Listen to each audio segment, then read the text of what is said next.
The iron cage swings over a Himalayan drop, and George Bogle realizes the men leading him upward can either deliver him to history or make him disappear without a trace. If he screams, the wind will eat it before anyone does. By the end, you'll understand how one underestimated Scottish envoy walked into the Himalayas with a handful of letters and nearly rewired the politics of Tibet, Bhutan, and British India, and why his mission was designed to be deniable. If Bogle fails, trade routes stay sealed, border wars deepen, and a single diplomatic mistake could spark violence across mountain kingdoms where punishment is public and mercy is optional. Was George Bogle invited into the Himalayas as an honored guest, or escorted into a trap meant to control, use, or erase him? He cannot breathe without permission.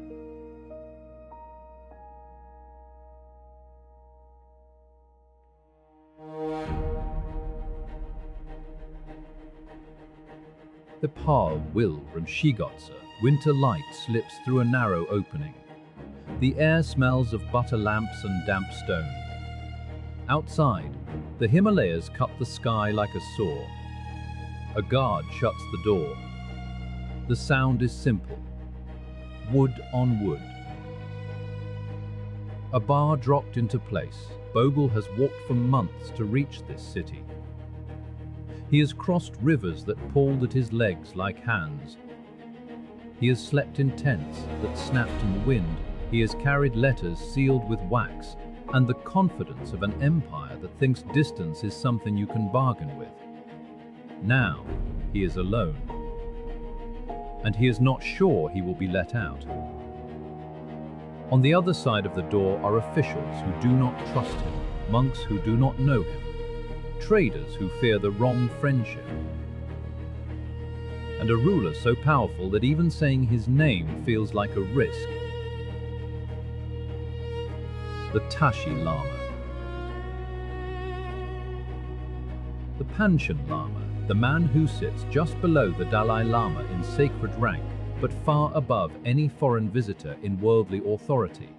Bogle presses his ear to the wood. He hears nothing. He has been told that Tibet is closed, that it is sealed like a jar, that outsiders are dangerous, and that ideas travel faster than armies. He also has a mission. A mission from the British East India Company. And in this locked room, with the cold settling into his bones, he realizes something he did not expect. The Himalayas are not the hardest barrier. The hardest barrier is human. So why did the company send him here at all, if the door was always going to be barred from the inside? A few days earlier, Bogle had been led through Shigatse like a rumor on legs. He is young, not yet 30, educated, polite, curious, the kind of man who writes carefully, as if paper can hold steady what the world refuses to. He arrived with a small party, local guides, interpreters, pack animals with bundles that look like gifts but feel like arguments. At the edge of the city, he saw walls that did not brag. They simply endured. Then came the waiting. In Tibet, waiting is not empty time. It is a test. The officials did not rush. They did not bargain the way company men bargain. They watched. Bogle handed over his letters. He explained his purpose in the simplest terms he could find. Trade, friendship, a line between Bengal and Tibet that would carry wool and tea and gold. But the words changed shape as they moved through languages. Trade could sound like takeover. Friendship could sound like spying. A line between two places could sound like a road for soldiers. And in the middle of all of it stood a question Tibet had learned to ask, again and again, whenever a foreigner came near. What do you really want? Bogle knew what the company wanted. He had been told. He was less sure what he wanted, because he had not come only as a messenger. He had come as a witness. The first time he glimpsed the great monastery of Tashilhunpo, he felt his certainty loosen. The monastery was not just buildings, it was a city within a city, a fortress for prayer. Bogle stood there and he felt small, not humiliated, just reduced to honest scale. If the Panchen Lama agreed to see him, everything could change. If the Panchen Lama refused, Bogle would have to turn back with nothing but a story. And stories are not what empires pay for. So what kind of man was the Panchen Lama? And what would he see when he looked at George Bogle? The story does not begin in Tibet. It begins in Bengal, in the heat and paperwork of the company's world. Calcutta is growing fast. Fort William stands like a clenched fist near the river. Warehouses fill with cloth and opium and saltpeter. Clerks sharpen their pens, as if writing itself is conquest. The company is not yet the British Crown, but it behaves like a state. It collects revenue. It hires armies. It makes deals with local rulers, then rewrites the deals. Up in the north, the mountains sit like a locked chest. Beyond them is Tibet. Beyond Tibet is China. And in company thinking, China is not a civilization. It is a market. Tea flows into Britain like a tide. Silver flows out. The company wants the tide to reverse. If they could open new routes, new goods, new leverage, they might loosen China's grip. Then, in 1774, a message arrives from the Himalayas. A conflict has flared between Bhutan and a small neighboring kingdom called Cooch Behar. Cooch Behar asks the company for help. The company sends troops. Bhutan retreats, but Bhutan does not act alone. Bhutan is tied to Tibet, and Tibet is tied, in complicated ways, to the Qing Empire in Beijing. Suddenly, a border skirmish becomes an opening. The Governor-General, Warren Hastings, sees a chance, not to invade, to insinuate, to send a man with gifts, letters, and soft words, a man who could walk into a monastery and come back with a treaty. Hastings chooses George Bogle. Bogle is capable. He is also expendable. If he succeeds, the company wins. If he fails, they can say he was just a traveler. In late 1774, Bogle leaves Bengal. He goes north, toward cold, toward altitude, toward a world that does not care about his maps. As he climbs, the air thins. So does the certainty that he can control what happens next, because who, exactly, is waiting in Tibet to receive him? A holy diplomat or a gatekeeper with every reason to shut him out? Quick recap. Here's what we know so far, and the one detail that still doesn't fit. Bogle thinks he's chasing trade, but the first message he receives is about a missing man. Who vanished before him on this route, and why is nobody allowed to say his name out loud? Forget the snow for a second. Bogle's biggest risk isn't the mountain, it's the sentence he's about to say in the wrong room. The road into the Himalayas is not a road. It is a series of decisions made under stress. Where the path narrows, you choose who goes first. Where the river swells, you choose what you can afford to lose. Bogle writes as he travels. He notes distances, customs, prices. He measures the world like an accountant of wonder. He meets people who have never heard of London. He meets people who have heard of it and do not care. At lower altitudes there is green. Then as he climbs, the green drains away. Forests thin. Villages become farther apart.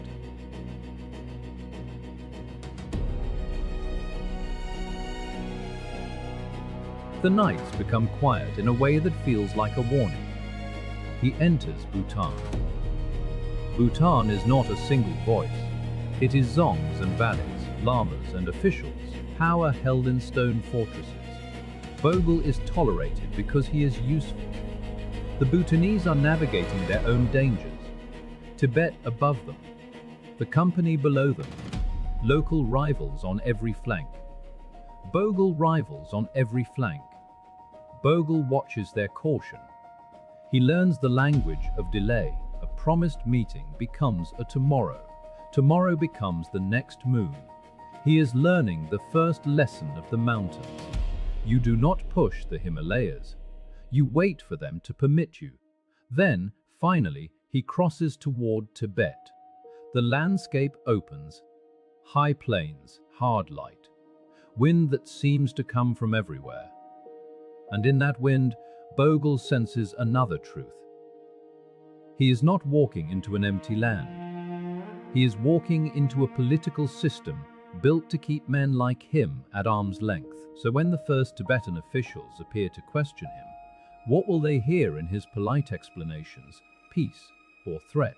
The gatekeepers don't ask what Bogle wants, they ask who sent him. If the letter in his pocket is a lie, which authority in the mountains will punish him first? The first Tibetan reception is not a welcome. It is an inspection. Bogle is asked who he is and who sent him. He is asked what he carries. He is asked what he carries. He is asked why he has come. The questions repeat, slightly altered, as he moves from one post to the next. He gives the same answers. Letters, gifts, friendship, trade. But the men listening to him have heard foreign words before. They have seen what follows foreigners.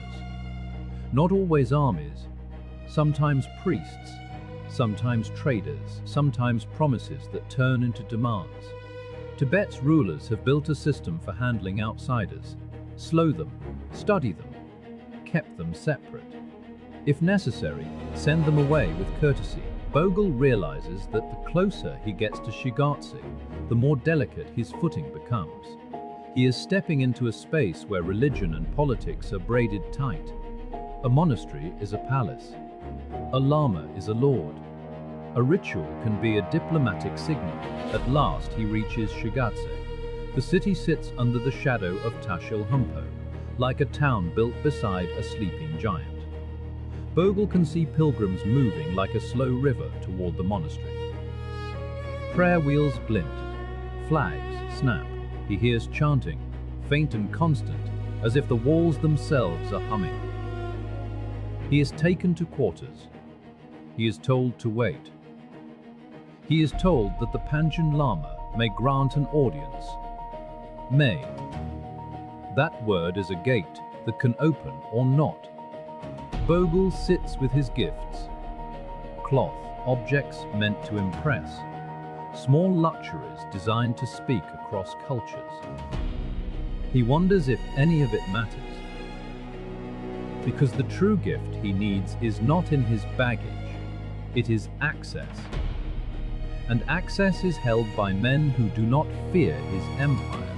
So when the invitation finally comes, will it be an invitation to speak or an invitation to be judged?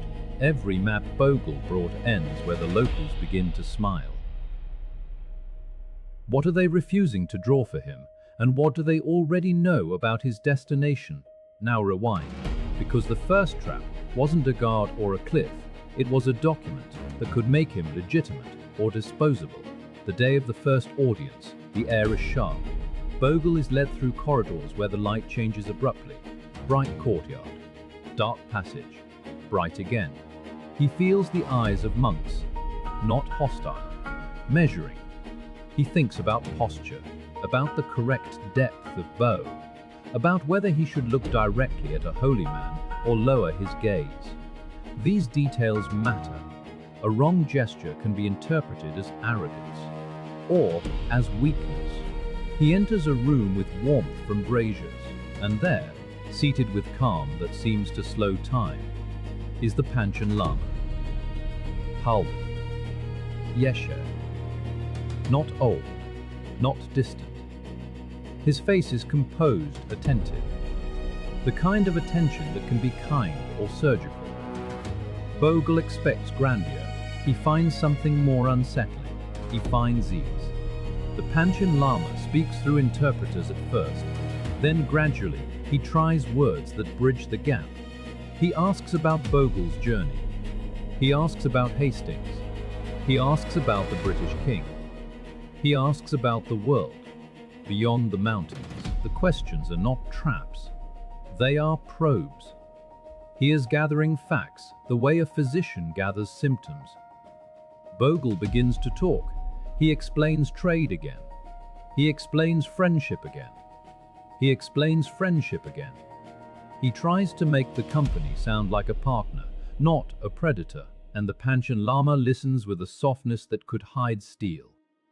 Bogle leaves the audience relieved. He has not been dismissed. He has not been insulted. But he has not been promised anything either. The Panchen Lama's smile is real. So is Tibet's caution, and that night, Bogle lies awake with a new worry. What if the Panchen Lama likes him, but the system around the Panchen Lama does not? Who truly decides what happens to a foreigner in Shigatse? Quick recap. Here's what we know so far, and the one detail that still doesn't fit. He's told the leader he needs is not a king, not a general, but a monk.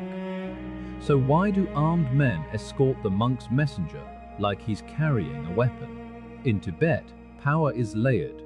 There is spiritual authority, there is temporal authority, there are local officials, there are monastic administrators. And above the plateau, like a distant weather system, there is the Qing Empire. Chinese representatives, the Ambans, sit in Lhasa to watch and influence Tibetan affairs. Not always with force, often with paperwork, seals, rules, letters that decide what is allowed.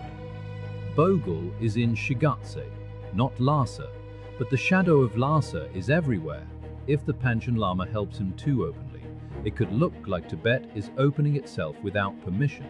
If Tibet opens itself, China worries. And Tibet has learned what it means to trigger China's worry. Bogle begins to sense that he is not negotiating with one man. He is negotiating with a network that survives by keeping outsiders from finding a single handle to grab. Still, relationships form. Bogle is invited again.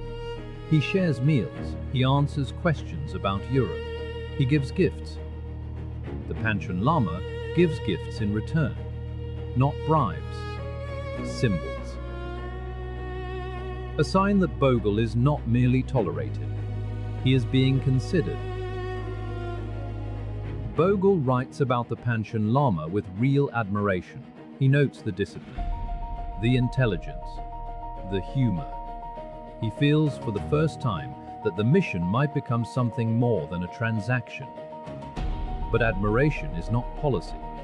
And the men who handle policy in Shigatse are watching him closely. They study his servants. They study his interpreter. They ask where he goes when he walks. They note who speaks to him. Bogle realizes he is not only an envoy, he is a test case. If Tibet allows him too much freedom, it becomes a precedent, and precedents are dangerous. So what will happen when Bogle asks for the thing he truly needs? A route, a treaty, and an open gate back through the mountains. Bogle expects a border negotiation and finds a succession crisis hiding under ritual. If the wrong faction claims him, will he become an envoy or a hostage with a polite title? Here's the strange part. The closer Bogle gets to success, the fewer people are allowed to speak to him. He asks, not in one blunt demand, in careful steps. He speaks of mutual benefit. He speaks of peace on the Bhutan border. He hints at regular trade, a stable relationship, a way to avoid misunderstandings that lead to war. The Panchen Lama listens. He seems sympathetic, but sympathy is not agreement, because the Panchen Lama is also managing something else. Tibet's internal balance, his relationship with Lhasa, his relationship with Beijing, and the suspicion that the company's true goal is not wool, it is influence. Bogle feels the ground shift beneath his mission. He came thinking he could trade objects for access, but he is being asked quietly to trade trust, and trust is slow. Meanwhile, winter tightens. The cold turns water into brittle glass. Travel becomes harder. The idea of being trapped here becomes more real. Then, in the middle of this delicate dance, a message arrives that changes the temperature of the room. There are concerns, questions, warnings, perhaps from Lhasa, perhaps from officials who fear the consequences of being too friendly. Bogle is told to wait. Again. Then he is told not to leave his quarters. Then, finally, a door closes and a bar drops. The simple sound returns. Bogle is, in effect, confined, not imprisoned in chains. Imprisoned in protocol. In an iron cage made of politeness and authority. And he understands that his mission can fail without a single act of violence. So who ordered the cage shut? Cautious officials, rivals of the Panchen Lama, or the Panchen Lama himself? A warning reaches him. Do not mention Britain. Do not mention the company. Do not mention the sea. What secret a mountain states terrified will follow him inland? Bogle does not panic, not outwardly. He cannot afford to. Anger would confirm every fear about foreigners. So he waits. He writes. He tries to send messages through intermediaries. He tries to learn what is being said about him in the corridors. This is the part of diplomacy that rarely appears in paintings.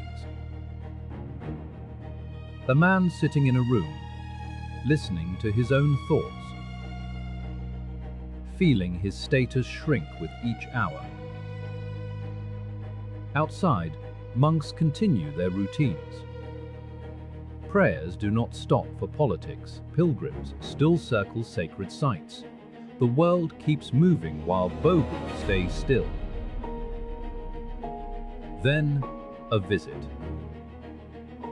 An official arrives with the smooth voice of someone delivering decisions as if they were weather. There are misunderstandings, he says. There are sensitivities. Bogle's presence has caused talk. Talk can become trouble. The official does not accuse him directly. He does something more effective. He implies that Bogle's safety depends on good behavior. Bogle answers carefully. He repeats the same words. Friendship, trade, peace. But in his mind, another sentence forms. If they want me gone, they can make me vanish into the mountains. He thinks about Hastings, about whether help could come. It cannot. Not in time.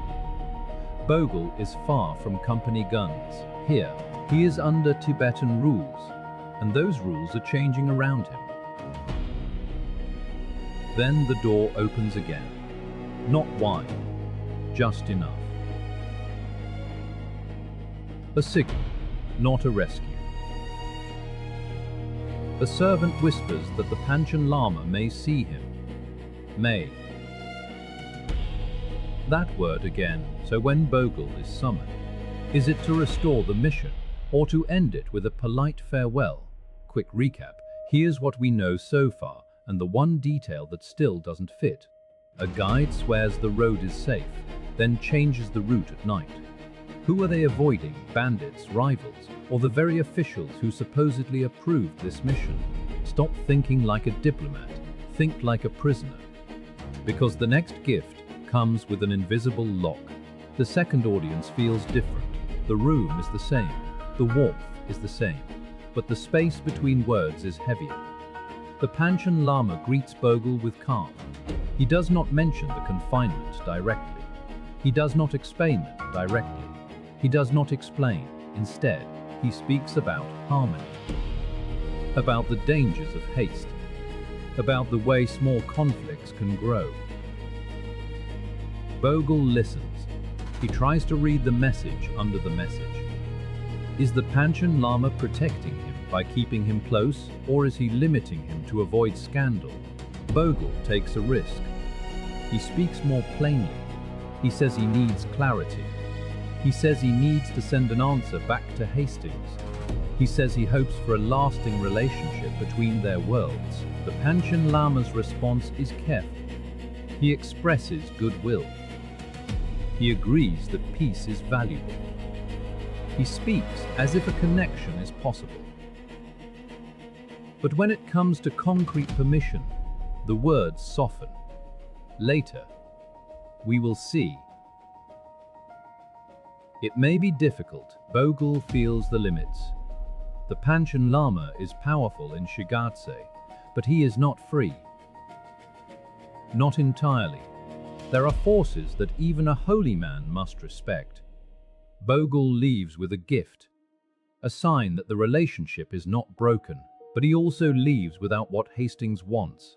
No treaty, no open trade route, no guarantee that the company will have a place in Tibet. He has something else instead. A personal bond. A sense that the Panchen Lama sees him as a human, not a threat. But can a personal bond overcome a system designed to keep borders closed? Bogle is offered a gift that's too expensive for a guest and too symbolic for a trader. Is it an honor, a bribe, or a receipt that proves he belongs to someone now? Bogle stays through the winter. He has little choice. The passes are dangerous.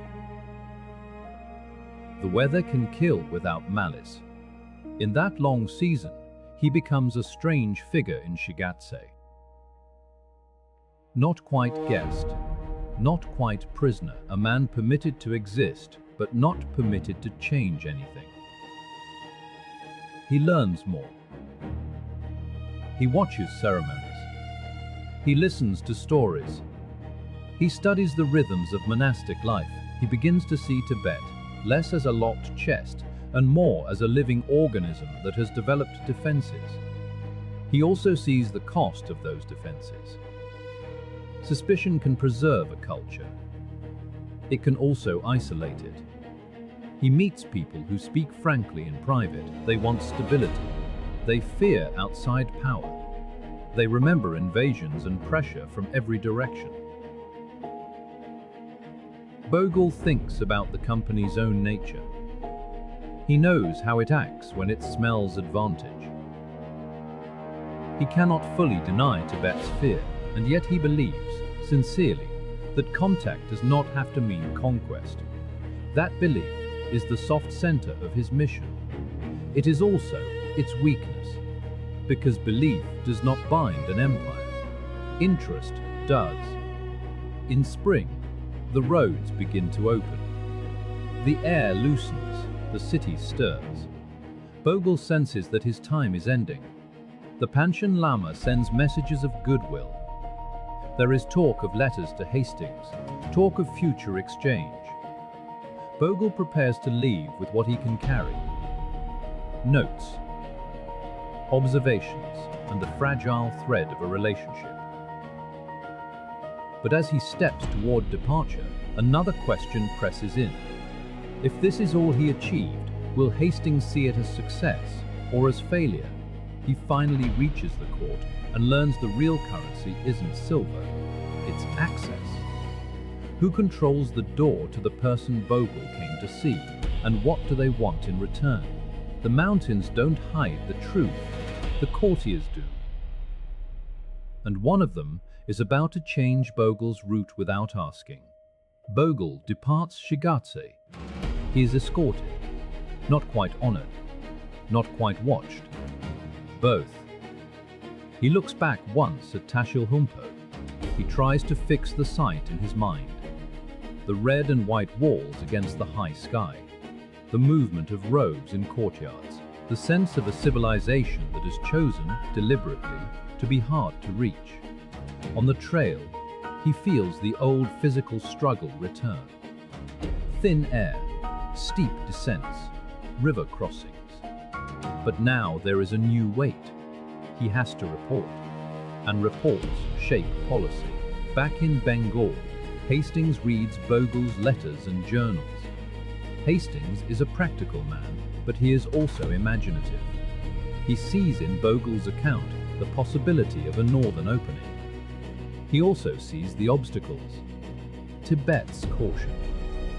China's shadow, the fragility of any agreement based on personal rapport. Still, Hastings values what Bogle brought back. Not a treaty, a map of minds. A sense of how to speak to Tibet, and especially how to speak to the Panchen Lama, because the Panchen Lama has hinted at something. A future meeting, a deeper correspondence, perhaps even contact with Beijing. Hastings begins to imagine the next move. Another mission. More gifts, more careful words. Bogle, meanwhile, cannot shake the feeling of that barred door. It was not just his confinement, it was a demonstration. A reminder that Tibet controls access, and anyone who forgets that will pay. So, when the company plans its next step, will it respect the lesson of the cage or try to break it? Quick recap. Here's what we know so far, and the one detail that still doesn't fit. The interpreter starts correcting Bogle's words before they're spoken. Is the translator protecting him from a fatal insult or editing the story for an audience Bogle can't see? Time passes. The company grows. Its appetite grows with it. But the relationship Bogle began does not vanish. He continues to correspond. There are gifts exchanged, small bridges across great distance. In these letters, we see something rare, an imperial agent speaking with warmth about a foreign spiritual leader, a Tibetan leader speaking with curiosity about the world beyond his plateau. The Panchen Lama, in particular, seems drawn to the idea of wider contact, not because he wants Tibet absorbed, because he wants knowledge, because he understands, perhaps, that isolation has limits. Then comes the boldest possibility of all. The Panchen Lama considers traveling, not to Bengal, farther, to the Qing court, to Beijing, a journey that is both pilgrimage and politics. If he goes, he will meet the Qianlong Emperor. He will speak in the center of Asian power, and he may carry in his baggage of ideas Bogle's presence. The thought is electric for company strategists. If the Panchen Lama has access to the emperor, and if the Panchen Lama trusts Bogle, then maybe the company can reach China through Tibet, not with cannons, with introductions. It is a dream of influence without war. But dreams depend on bodies, on health, on weather, on the moods of rulers. Bogle wants to be part of the next step. He wants to return. He wants to build on what he began.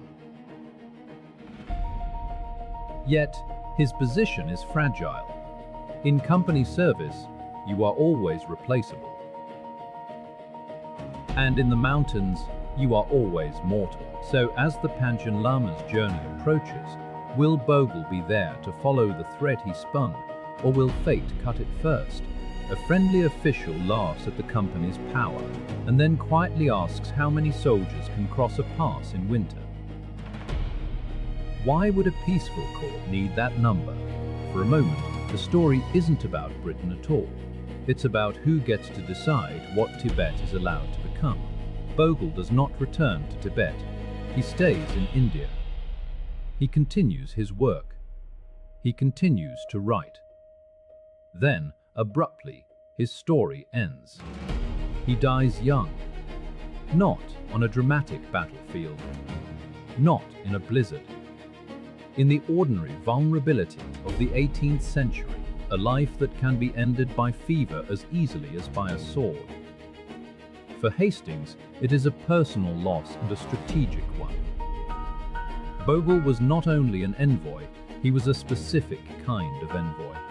He had patience, he had curiosity, he had the ability to be liked. Those are not minor skills in a closed country. With Bogle gone, the relationship he built becomes harder to maintain. You can inherit a treaty. You cannot inherit trust. The company can send another man. But the Panchen Lama will not be meeting Bogle again, and across Asia, events continue. The Panchen Lama does travel to Beijing.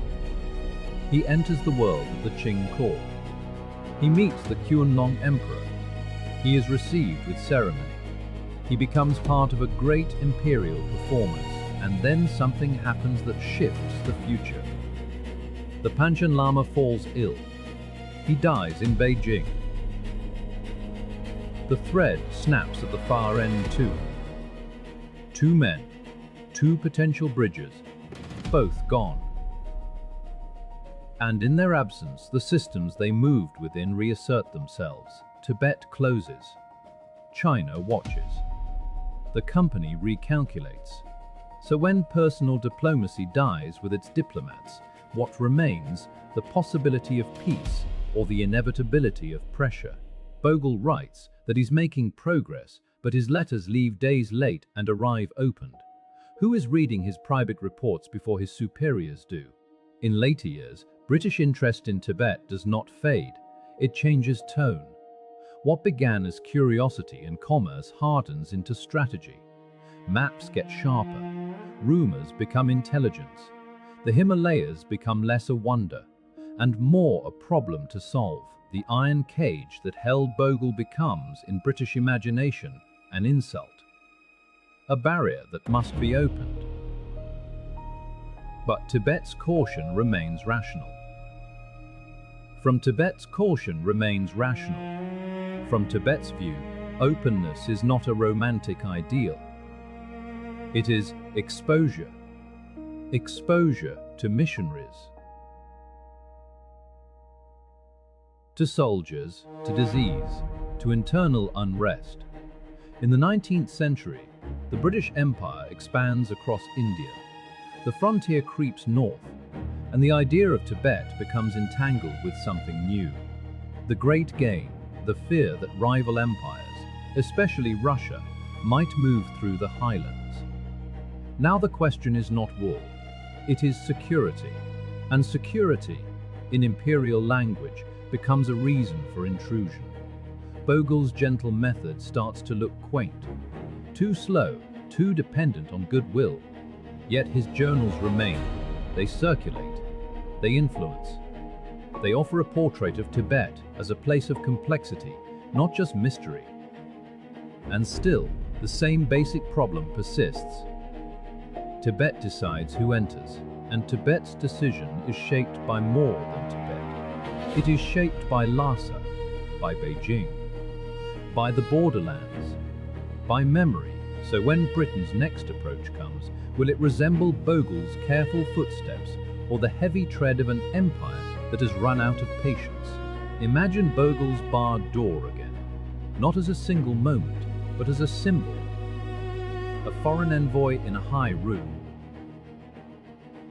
A powerful monastery outside. A system that can smile and still refuse. Bogle's mission is often described as a failure because it produced no treaty, but failure is not always empty. Sometimes it is information. Sometimes it is proof. Bogle proved that Tibet could be reached, not easily, but humanly. He proved that Tibetan leaders could engage intelligently with European powers without surrendering control. He proved that the Panchen Lama could act as a diplomat as well as a spiritual authority, and he proved that the company's language of friendship would always be tested against the company's reputation. In the end, the iron cage did not crush him. It contained him. It showed him the limits of his mandate. It showed him that the Himalayas are not just geography, they are policy, they are memory, they are fear of what comes after the first handshake. Bogle walked into Tibet as a representative of a rising empire. He walked out with an understanding that empires are not the only things that endure. Cultures endure, institutions endure, and the will to remain separate can be as strong as the will to expand. But here is the question that lingers, unanswered, in the thin air between Shigatse and Bengal. If Bogle had lived, and if the Panchen Lama had lived, Would the cage have opened from the inside, or would another bar have dropped into place?